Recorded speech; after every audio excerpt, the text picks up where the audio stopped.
बोलिए सत्यनारायण भगवान की जय। श्री सत्यनारायण व्रत कथा। हमारे देश में प्रायः पूर्णमासी के दिन भगवान श्री सत्यनारायण का व्रत व कथा की जाती है। वैसे सत्यनारायण व्रत किसी भी दिन किया जा सकता है। व्रत वाले दिन प्रातःकाल स्नानादि से निवृत्त होकर व्रत का संकल्प लेकर दिन भर निराहार रहकर विष्णु भगवान का ध्यान और गुणगान करना चाहिए। सायंकाल स्नान करके पूजन की तैयारी करें। केले के खंभों, पत्तों सहित और आम के पत्तों के वंदनवारों से एक सुंदर मंडप बनाकर एक चौकी पर भगवान सत्यनारायण की प्रतिमा स्थापित करें।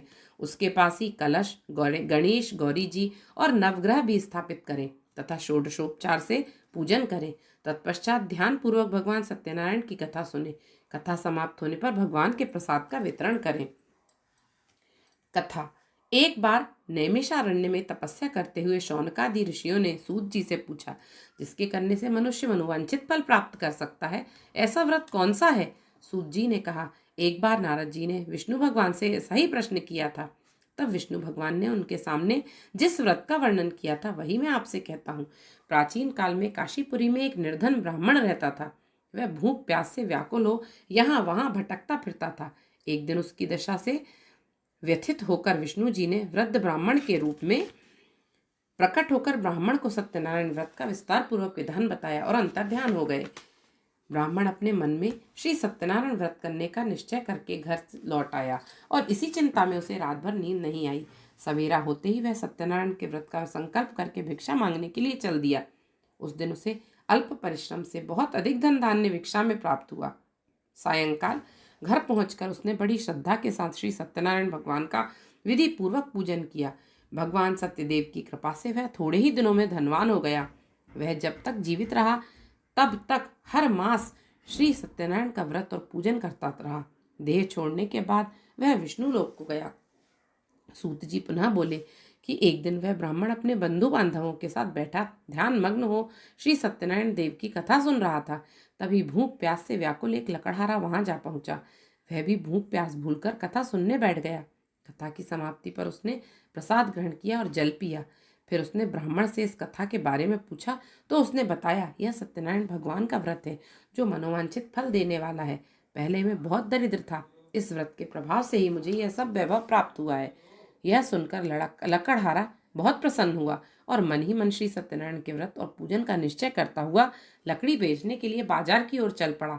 उस दिन लकड़हारे को लकड़ियों का दुगना दाम मिला। उन्हीं पैसों से उसने केले, दूध, दही आदि पूजन की सारी सामग्री खरीद ली और घर चला आया। घर पहुंचकर उसने कुटुंबियों और पड़ोसियों को बुलाकर विधि पूर्वक भगवान श्री सत्यनारायण का पूजन किया। भगवान सत्यनारायण की कृपा से वह थोड़े ही दिनों में संपन्न हो गया। सूत जी ने फिर कहा, प्राचीन काल में उल्कामुख नाम का राजा हुआ करता था। वह और उसकी रानी दोनों बड़े धर्मनिष्ठ थे। एक समय राजा रानी भद्रशीला नदी के किनारे श्री सत्यनारायण भगवान की कथा सुन रहे थे कि एक बनिया वहां पहुंच गया। उसने रत्नों से भरी अपनी नौका को किनारे पर लगा दिया और पूजन स्थान पर पहुंच गया। वहां का चमत्कार देख उसने राजा से इशारे इसके बारे में पूछा। राजा ने बताया, हम विष्णु भगवान का पूजन कर रहे हैं। यह व्रत सभी मनोकामनाएं पूर्ण करने वाला है। राजा के वचन सुन और प्रसाद पा बनिया अपने घर चला आया। घर पहुंचकर उसने अपनी पत्नी से व्रत का वृत्तांत कहा और संकल्प किया, मैं भी सत्य संतान होने पर यह व्रत करूंगा। उसकी पत्नी का नाम लीलावती था। सत्यदेव की कृपा से वह कुछ ही दिनों बाद गर्भवती हो गई और 10 महीने पूरे होने पर उसने एक कन्या को जन्म दिया। कन्या का नाम कलावती रखा गया और वह चंद्रमा की कलाओं के समान धीरे धीरे बढ़ने लगी। एक दिन अवसर पाकर लीलावती ने अपने पति को सत्यदेव का व्रत करने की बात याद दिलाई तो उसने कहा, मैं यह व्रत कन्या के विवाह के समय करूंगा। यह कहकर बनिया अपने कारोबार में लग गया। जब कन्या विवाह के योग्य हो गई तो उसने दूतों को द्वारा खोज कराकर कंचनपुर नगर के बनिए के सुंदर, सुशील और गुणवान लड़के के साथ उसका विवाह कर दिया। फिर भी बनिए ने सत्यनारायण का व्रत नहीं किया। इससे श्री सत्यनारायण भगवान अप्रसन्न हो गए। कुछ ही दिनों बाद बनिया अपने दामाद को साथ लेकर समुद्र के किनारे रत्नसारपुर में व्यापार करने लगा।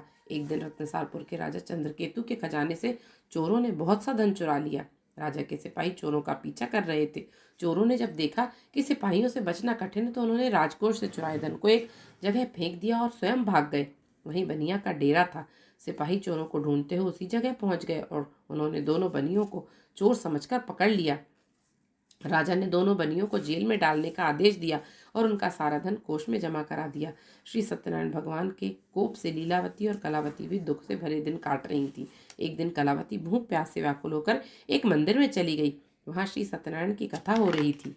वहाँ बैठकर उसने कथा सुनी और प्रसाद लेकर रात होने पर घर पहुंची। माता ने देरी का कारण पूछा तो उसने सब बात कह दी। उसकी बात सुनकर लीलावती को अपने पति की भूल की यह बात याद आ गई और उसने श्री सत्यदेव के व्रत का निश्चय किया। उसने अपने बंधु बांधवों को बुलाकर श्रद्धापूर्वक कथा सुनी और नम्र भाव से आर्त होकर प्रार्थना की। मेरे पति ने संकल्प करके भी जो आपका व्रत नहीं किया उसी से आप अप्रसन्न हुए थे। आप कृपा करके उनका अपराध क्षमा करें। लीलावती के प्रार्थना से श्री सत्यदेव प्रसन्न हो गए।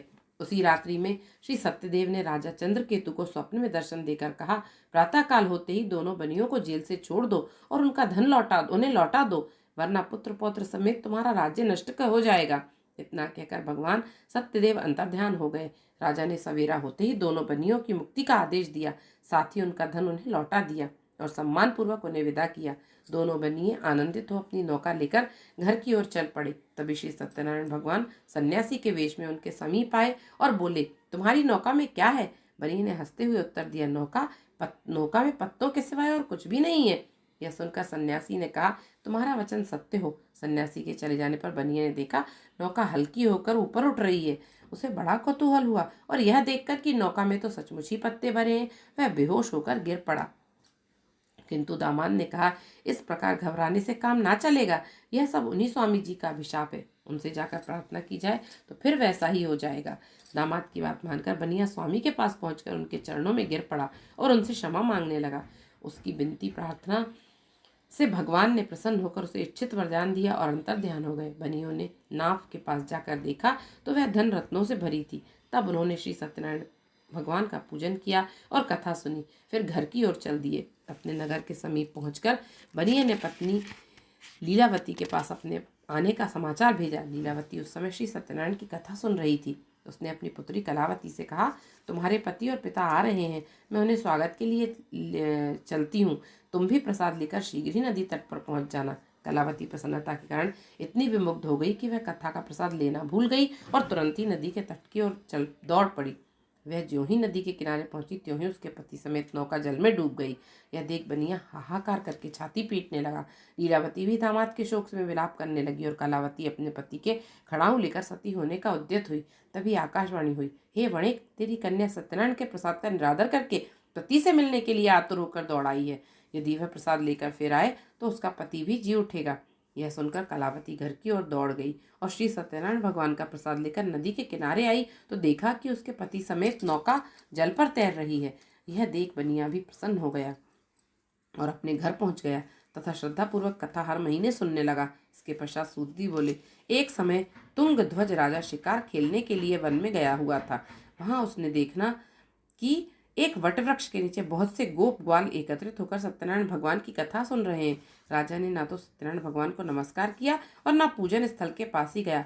गोपगण राजा को देखकर स्वयं प्रसाद लेकर उसके पास आया और प्रसाद राजा के सामने रख दिया। राजा ने प्रसाद की कुछ परवाह न की और महल की ओर चला गया। राजद्वार पर पहुंचते ही राजा को मालूम हुआ कि उसके पुत्र पौत्र और धन संपत्ति सब नष्ट हो गए हैं। उसे वन की घटना स्मरण हो आई और उसने विचार किया, श्री सत्यदेव के प्रसाद का निरादर करने के कारण ही मुझे यह दुख प्राप्त हुआ है। यह सोचकर राजा पुनः वन में गया और सब गोप ग्वालों के साथ मिलकर श्रद्धा और भक्ति के साथ श्री सत्यदेव का पूजन करके प्रसाद ग्रहण किया। इसके बाद वह घर पर लौट आया तो उसके मृत पुत्र पौत्र आदि भी जी उठे और नष्ट हुई संपत्ति भी ज्यों की त्यों हो गई। तब से राजा जीवन भर समय समय पर श्री सत्यदेव का व्रत और पूजन करता रहा। बोलिए सत्यनारायण भगवान की जय, विष्णु भगवान की जय। ओम नमो नारायण, ओम नमो नारायण, हरि ओम नमो नारायण।